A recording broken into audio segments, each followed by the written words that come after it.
All right, welcome to another edition of the Cut Pro Wrestling Podcast. I am your host, Randy Zellea from backsportspage.com, and thank you for making us a part of your week. Follow us on social media and on all podcast platforms available. We are everywhere.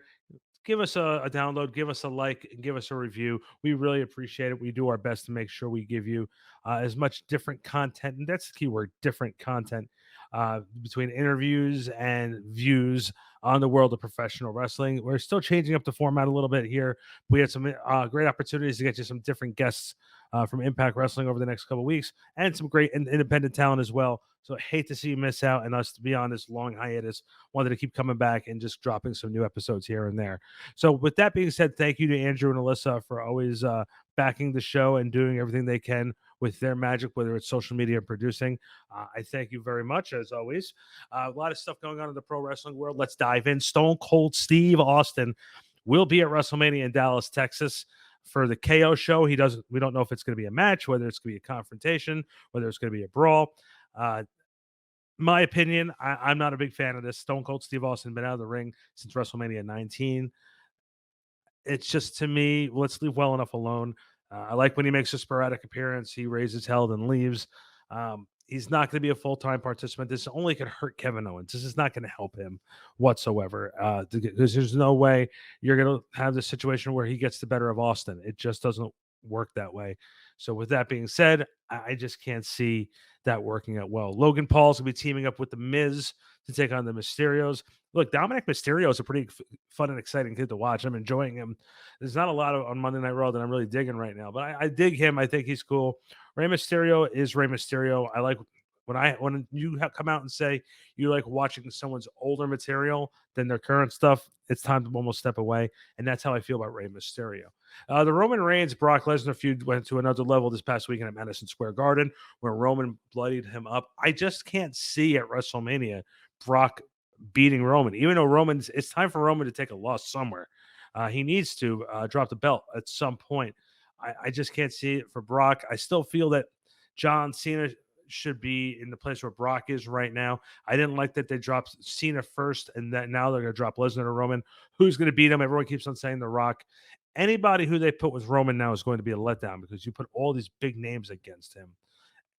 And now if you put like Drew McIntyre against him, it's not going to have the same feel. It's not going to have a big match feel. I know a lot of people say differently, but I disagree with that. And then, obviously you have the Sami Zayn, Johnny Knoxville stuff, Ricochet winning the Intercontinental Championship. Pat McAfee's getting ready to go to WrestleMania to take on Austin Theory. Austin Theory, who's under the tutelage of Mr. McMahon. Mr. McMahon had a great interview with Pat McAfee the other day. I enjoyed listening to it. Vince was dropping F-bombs. It was pretty cool to listen to Vince sort of open up about himself and then not be with like a Steve Austin type of host where he's just sitting there laughing, trying to have fun the whole time.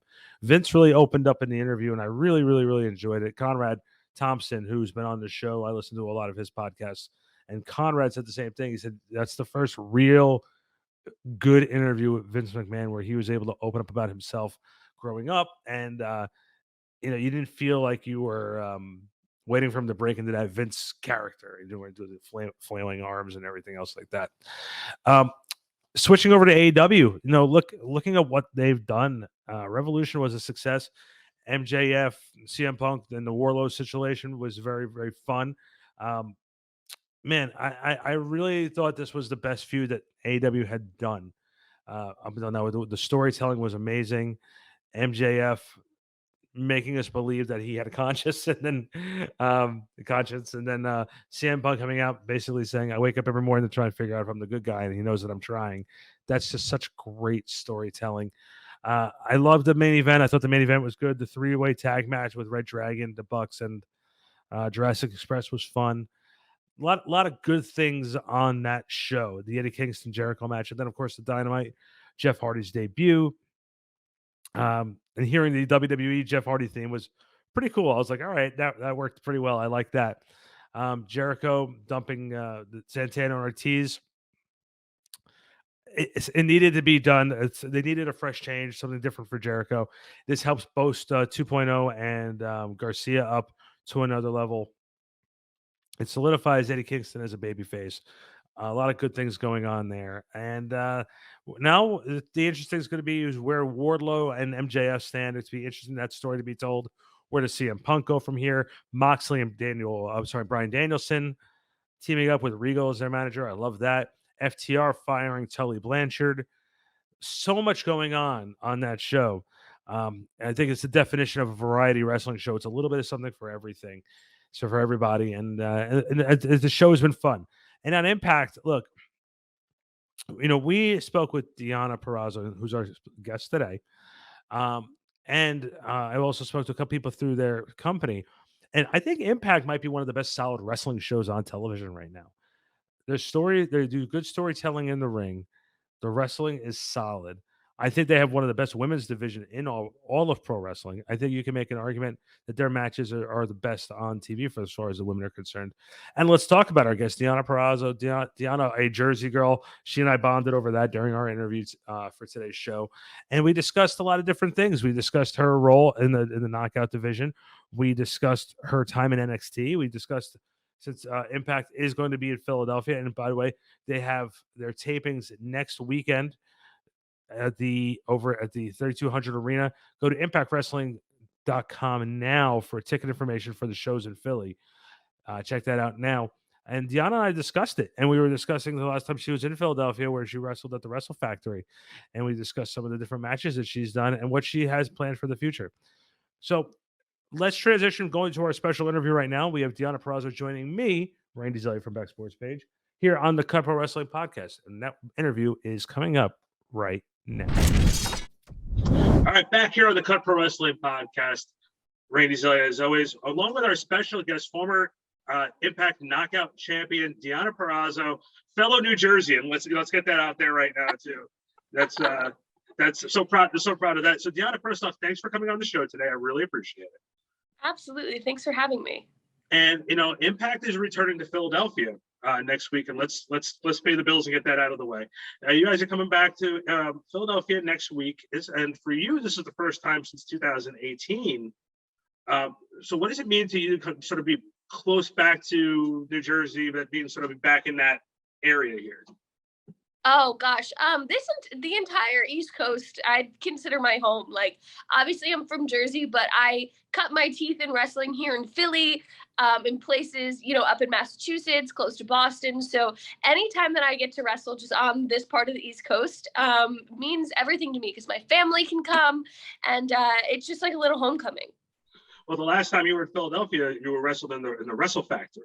Do you have any memories of being in the Wrestle Factory? Yeah, that was the only time that I had wrestled before Wrestle Factory, but it was actually my last independent date. Now that I'm thinking about it, before I went to NXT, and I did, I think, a Chikara show earlier in the day, and then WWR, which is Beyond's women's promotion. Now it's WWR Plus. Did like a Team Adams round robin kind of tournament, and I ended up being able to wrestle Tasha Steelz and then Karen Q in what was at the time my last independent match. So Damian Adams, I think, was the referee, and it was just a really full circle moment of Carissa Rivera, who is now Elektra Lopez on NXT, was there. And we just got to have a little Team Adams, as we like to call our training facility, moment together before they sent me off. So it was really special. And I forgot that all of that happened until I was talking about it. Well, and it's funny too, because you mentioned with Damian Adams, you guys have a lot of history being one of your trainers, correct? Yes. So it was, like you said, a full circle.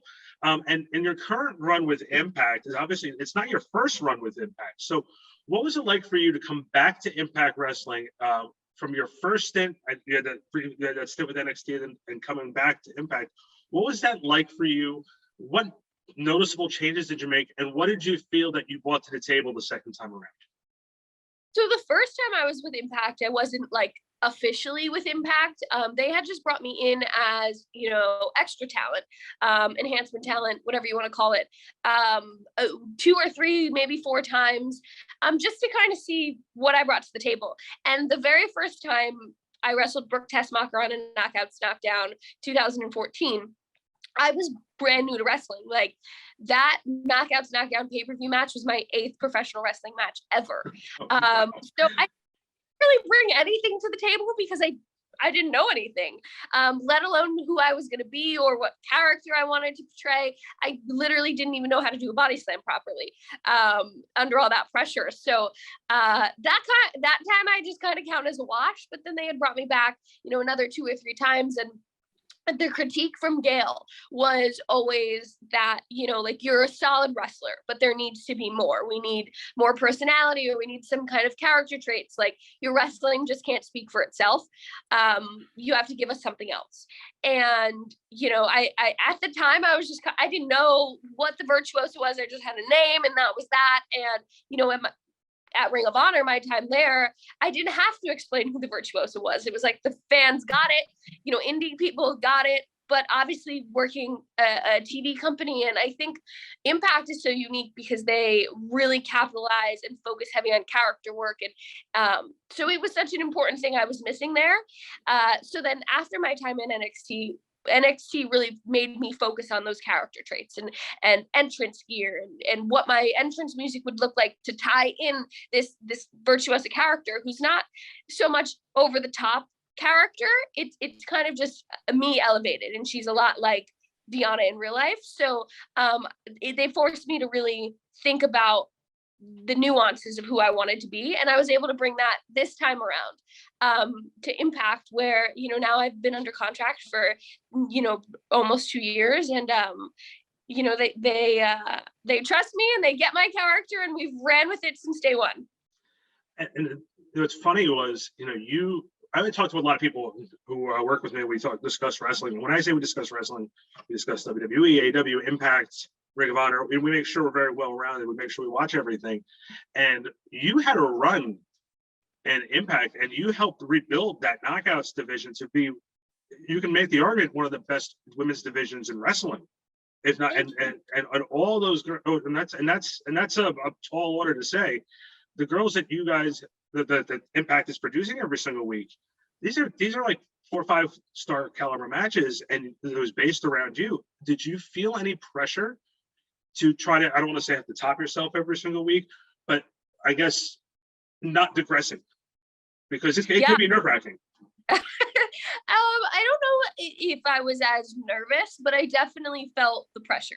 And I say I wasn't nervous because, like, wrestling is my thing. Like, ask me about wrestling, I could talk about wrestling, I could do the wrestling. And being in the wrestling ring is like my happy place. But I definitely felt pressure, especially at the very beginning, because I had just come from NXT, and I let the world know my frustrations with my process at NXT and where I stood. And, I had talked a lot of shit. And I felt the pressure to live up to that, of like, hey, I was so hard pressed on the Virtuoso working. Every promo that I do has to matter. I have to nail every promo because that's not my strong suit. And I can admit that. Doing in-ring promos and things like that are things that I had never gotten to do before on TV every week. So I really felt the pressure to go out there and nail the character work every single week, and evolve myself through every storyline and every opponent that I had, because again, the wrestling comes second nature to me, but I really wanted to prove everyone wrong. And that was what the pressure was, of like, I bet on myself, and now everything that I do counts 10 times more. Well, and that's when you were at your best, is when you feel like you have a chip on your shoulder, when you have something to prove, because at the end of the day, you want to sort of stick it down someone's throat that they made the wrong decision, not betting on you, so you bet on yourself. So what do you for you, you had a very long run as Impact champion, women's champion, or knockout champion. Where do you see the future for you? What are your goals for Impact Wrestling? I've been asked this a lot over the last, and it's funny because my goal throughout my second championship reign as the Knockouts champion was to main event a pay-per-view. And I really wanted it to be because it was warranted, and we were telling a story that was spot, not because we're women and that's the thing to do, but because the women were telling a better story than the men were. And I was able to do that. Mickey and I were able to tell such an incredible story over 6 or 7 months that culminated in that main event match at Hard to Kill, first ever Knockouts pay-per-view main event, first ever Knockouts Texas Death Match. Which is awesome, by the way. If you guys have, I'm sorry for interrupting, but if you guys have an opportunity to go on the app and watch that match, we were floored when we were watching it. My kids were, first off, I had to send the kids out of the room. So I was like, I'm not sure how this one's going to go, but let's be safe. But if I recommend go seeing it. I'm sorry for interrupting. Please go ahead. I'll go watch it too. Not a big fan of me losing, but it's fine. So my goal after that, my goals were kind of like, what's next? You know what I mean? I hit the peak. I did what I wanted to do, but I think I've set the goal of wanting to be like a Triple Crown champion at Impact. So that means I need to find a tag team partner and maybe go for the Knockouts Tag Team Championships or become the digital media champion. That's different too. That's different too. If you were meeting someone for the first time and you had to explain your body work, what matches would you recommend of yours for them to see? I would recommend myself and Jordan Grace at Slammiversary 2020, I believe was the year. When I won the Knockouts Championship for the first time. That I think is for me and for Jordan, I think that's like the match I'm striving to top always. I'm like, but it wasn't as good as me and Jordan. I wasn't, that match. And then also to myself versus Masha Slamovich at Knockouts Knockdown this past year, where Masha earned her contract. I think that that also was like right there with me and Jordan of like, this is the body of work I'd love to produce. And when I have someone that's equally as capable, magic happens. And those two matches for me were magic. I have to ask as a preference for you, do you prefer heel or babyface? I think I'm naturally a heel. The Jersey in me, that's just like I have like a nasty resting bitch face, or what it is. But I just think that it's naturally who I am. I'm not like and in real life too, I'm not like an over enthusiastic type of person. I'm not always like yay and happy-go-lucky. That's just not who I am. I'm way more toned down than that anyway. So yeah, I think if I ever decide to be good and show the world the good side of me, it will definitely take me out of my comfort zone a little bit. I just like how you say you have to like channel your inner New Jersey to people, because the great reputation that we have here in New Jersey is like Tony Soprano and the cast of Jersey Shore. So that's pretty much what we got right here. I live up to it. Last couple questions here for you. And I appreciate you being very generous with your time. The women's division right now in Impact, obviously with Tasha defeating Mickey this past weekend. You say you have the goals, maybe maybe go after that again too. Is there anybody on this roster that you feel that you want to not only work with either again or for the first time, but also want to try something different with? I think Tasha's definitely one of those people. And obviously it's a full circle thing too, but we've never touched in an Impact ring.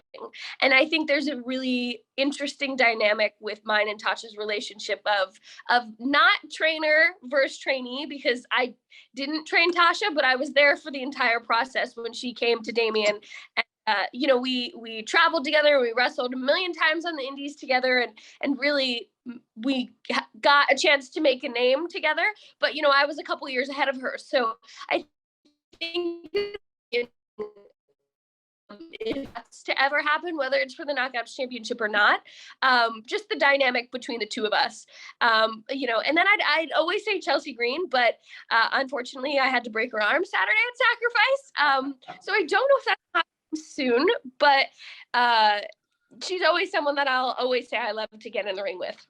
I just like how you say it so nicely. It broke her arm. It happens. You know what? She put herself in that situation. I don't really know what to tell her. Last two questions here. Do you have any favorite spots here in New Jersey as far as pizza places, bagels? Because I know around the rest of the world it's not the same. Yeah, so diner culture in Jersey is a real thing. the first place I go anytime I land home, I land at Newark Airport and I go right to the Jefferson Diner. I'm from Lake Apacon, so that's like our diner. Lake Apacon, Jefferson Township. That's where we all go eat. So breakfast there, lunch there, dinner there. I'm there like 4 times in a weekend when I'm home because I love it so much. And then my favorite pizza place in Jersey is in Hoboken. It's called Benny Todino's. Yep. And they give you pizza that's like ginormous. It's like 6 pizza slices in one big slice, like this big. And it's BYOB. You can bring your own liquor in there and eat all the pizza you can. Yeah, and there's only one place that I think that's almost as good as that place, and that's Pete and Elda's down the Jersey Shore, where if you eat a full double pizza, they give you a T-shirt. Oh, and you're like, I'm gonna try that next time you go down the Jersey Shore. One last time, you're gonna be in Philadelphia next weekend for the Impact Wrestling tapings. You know, it's always a lot of fun. You guys are doing 2 nights of Impact tapings over at the 2300 Arena.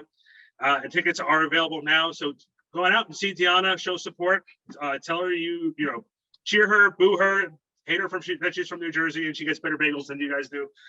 So ask me, you know, I do it all. Yeah, she does it all, ladies and gentlemen. She does it all. That's Deonna Purrazzo. Thank you so much for giving us some time today. Thanks for having me. All right, we're back here on the Cut Pro Wrestling Podcast. That was Deonna Purrazzo from Impact Wrestling. Special thanks to her and Russ Foreman and the rest of the crew from Impact Wrestling for setting that up. Special thanks to Andrew Fiume and Alyssa, who do all of our behind-the-scenes work here at The Cut. You can follow The Cut on all social media platforms and all podcast platforms, including iHeartRadio. We are there. Give us a download. Give us a like.